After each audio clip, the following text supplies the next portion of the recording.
that little speck of protein called the zygote knew all about this universe posteriori and priori. That's what Swami Vivekananda's intuition told him. It is very highly scientific. And I will show you now, because Bruce Lipton, a cell biologist, was an atheist.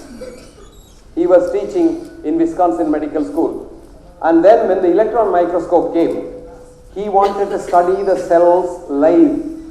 We all study the cells in the medical school, from the histology in anatomy to medicine and surgery and what have you, by looking at the tombstones.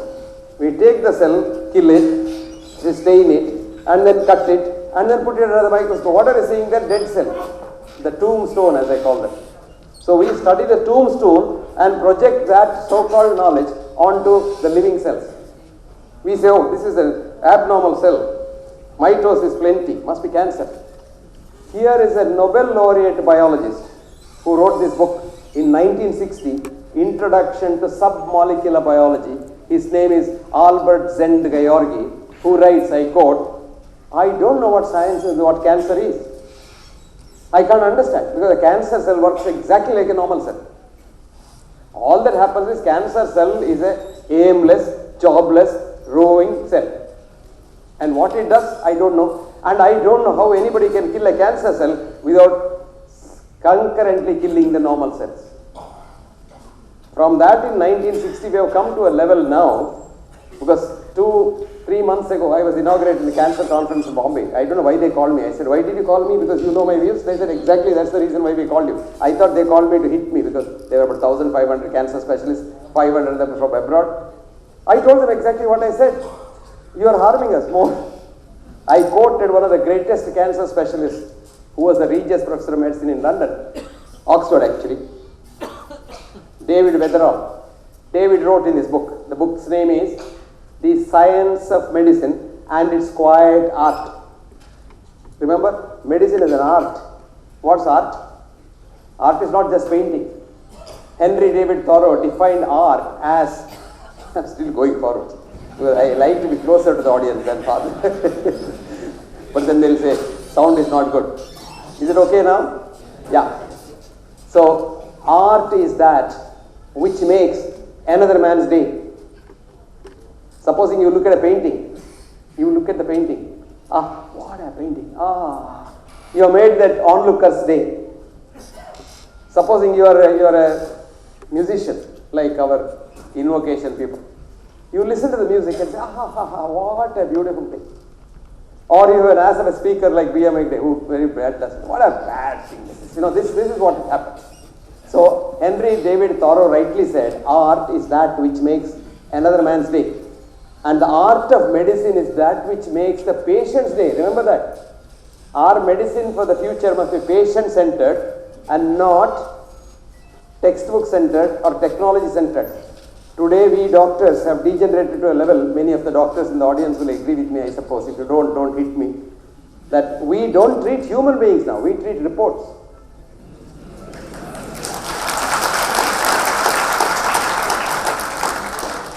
Many times a human being is fine and the report is not fine, because something is wrong with either the lab or the report has to be not fine. Then immediately we treat it. And whom do you treat? The report. I call this group of diseases, doctor thinks you have a disease syndrome. You don't have anything. But wise doctors in the past, like William Osler in 1905 said, patient doing well, do not interfere. Remember that? Patient doing well, do not interfere. I wrote an article recently. Patient not doing well, do interfere. Because what happens, you had a bypass surgery, after that also you're having trouble. So you go to the doctor, he will order another angiogram and say, hey, he's fine. But doctor, I am not fine. I don't know, your heart is fine. He is not worried about his heart, he is worried about himself. You go to somebody and say, I have a tummy ache. And then you have everything, cat scan, dog scan, pet scan, everything. And everything is normal. The doctor says, you are fine. I said, I am not fine, doctor, I have the pain. Well, you go and see a pain specialist. I saw a patient last week. This patient had what is called quote unquote epilepsy. So went to the best neurologist in Chennai. Chennai, there are a lot of this. Chennai is the biggest commercialized medical center in India, next only to Bombay. So the neurologist saw, special neurologist saw, and all the things, all the machines that they got used on that person. She's a lady. But still she says, and then you must see an epileptologist. These fellows had taken about 2 or 3 lakhs of rupees. All the reports are normal, but the patient is not normal. The epileptologist sees her, does some more tests, and then says, you are fine, nothing to worry. But take these anti-epileptic drugs, 4 of them. All that is in the textbook. So this lady was getting so-called epilepsy even after the drugs. Nobody was talking to that lady. Nobody was talking to her. Nobody was examining her. They were only looking at the report. Somebody said, why don't you have a look at this lady? She's suffering a lot. So I said, what's she suffering from? They said, fits. Then I asked her in Tamil, fits in enna? When do you get the fits? It will come now. She starts. Classical hysterical fits. You go deep into her psyche and she opens up. She opens up. And she has a very bad experience in the family. She just can't put up with that. She wants to run away from it, but she can't run away from it. Now God has given us a lot of protection when you want to run away from danger. Because we were hunter-gatherers. So God did not want you to die with predation. So even if a tiger comes and you run away from the tiger to the extent possible, but still the tiger catches you, it can't eat the whole of you because it's not hungry that. It might eat your hand and go away. Nature didn't want you to die. You call it nature because many of you must be atheists. God didn't want you to die. So what did God do? God in evolution gave us an autonomic nervous system. So when you see the tiger at a distance, you get frightened. Fright, fight, flight. So when you get frightened, you must run away from the tiger to the extent possible. So you can't run because you need a glucosate to run. So there's no glucosate. So God said, okay, I'll give you glucosate. So he kept a lot of glycogen in the liver. Bags of glycogen. So to release that, fear releases adrenaline from the sympathetic system. Adrenaline comes to the liver, sugar is released. It's called neoglucogenesis. You get enough sugar to run. Then you run, your blood pressure must go up. So adrenaline will raise the blood pressure by vasoconstriction. The heart must pump more powerfully. Adrenaline does all that. Okay? So you run, your sugar comes down, your blood pressure comes down, your heart rate comes down. You're fine. Today in society we have tigers. Greater tigers than the tigers in the forest. And you could run away from those tigers. You cannot run away from this tiger. Who is it? Your husband, your wife, your children, your parents, your office, your boss, your assistant.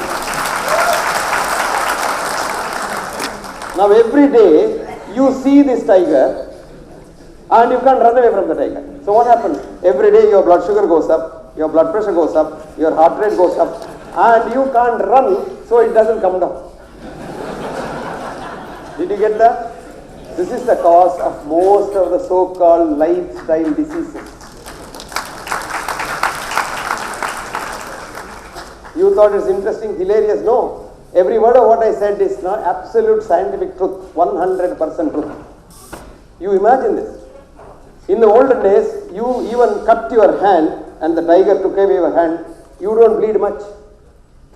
When you start bleeding, the adrenaline comes and vasoconstriction occurs, blood vessel closes.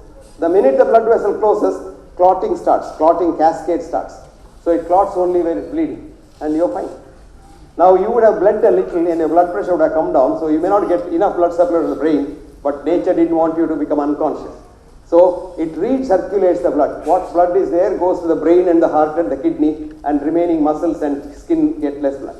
This is called recirculation of blood. All this is done by the autonomic nervous system, which can't work in the present forest.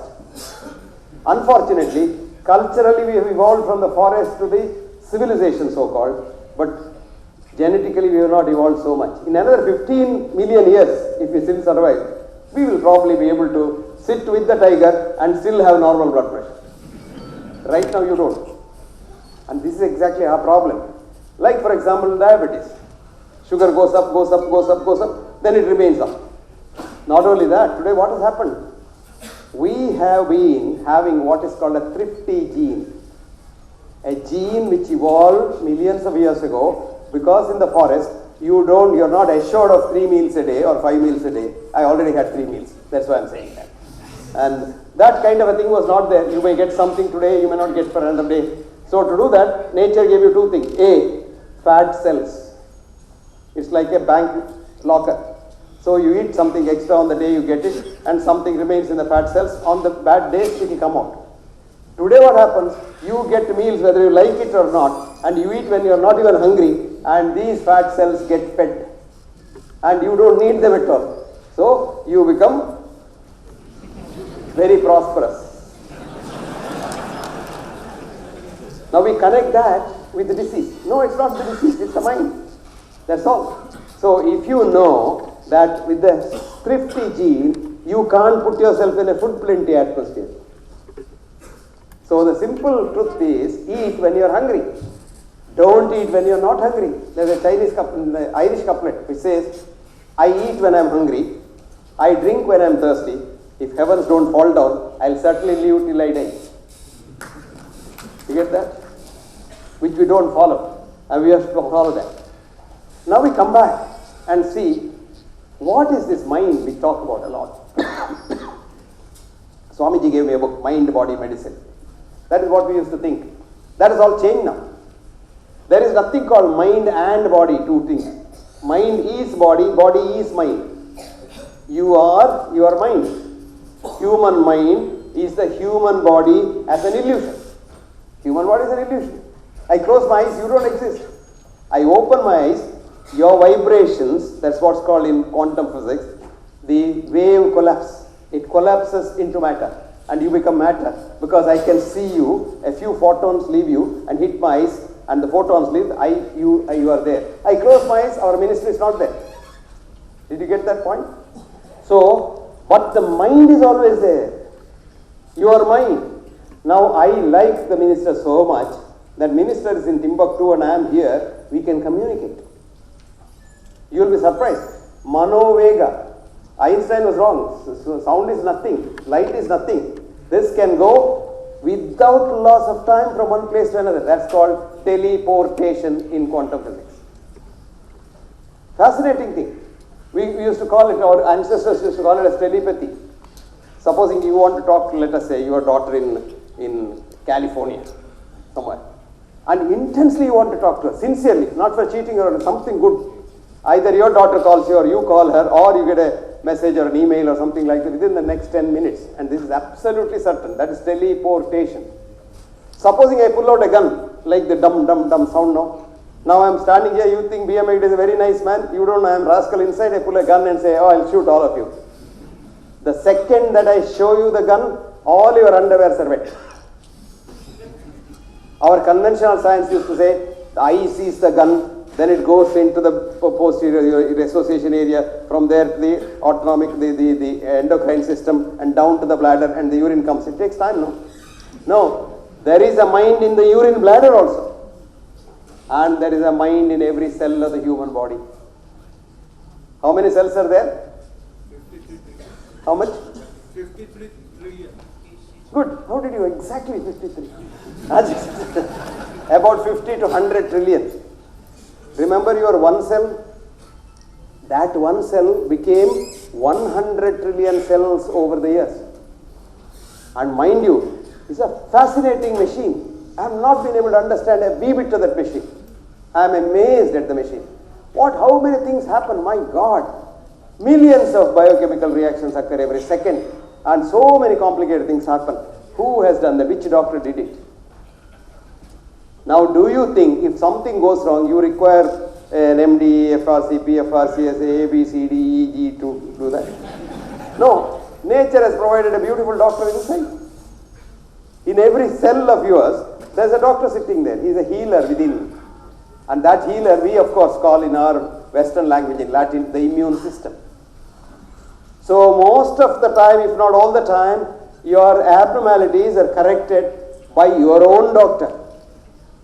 But everybody fails.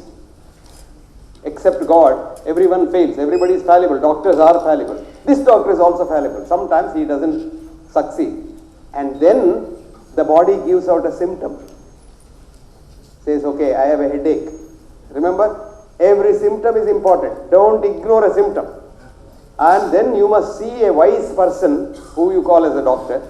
Doctor is not a qualified person. A wise person is called a doctor. And then get his advice. But the treatment part, you be a partner in that. You find out whether this treatment is good. Should I take it? If I don't take it, what will happen? What are the consequences?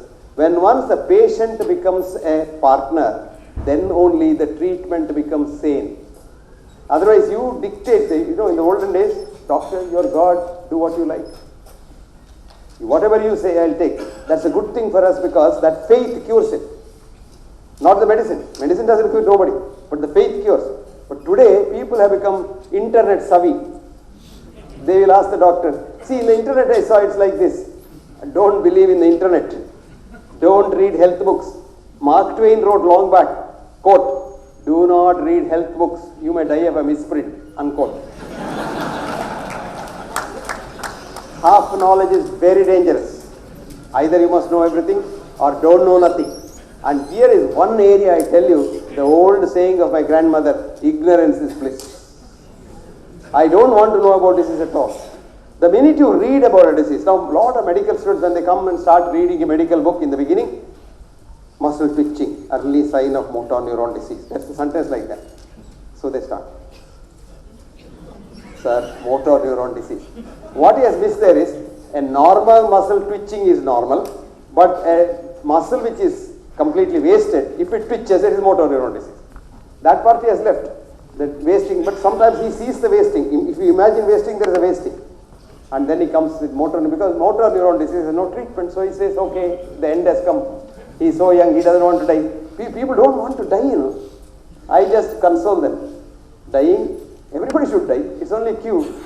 The only person who is born is die. I was even suggesting doctors instead of saying he's a pre-diabetic, he's a pre-hypertensive, he's a pre-cancer.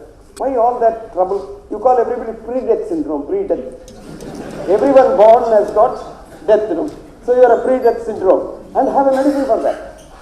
That probably is the biggest selling medicine.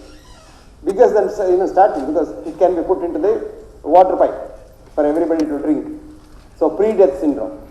All that is not necessary. Simply, when the symptom comes, find out what the symptom is like. A lot of people ignore their symptoms or self-treat them. Very dangerous.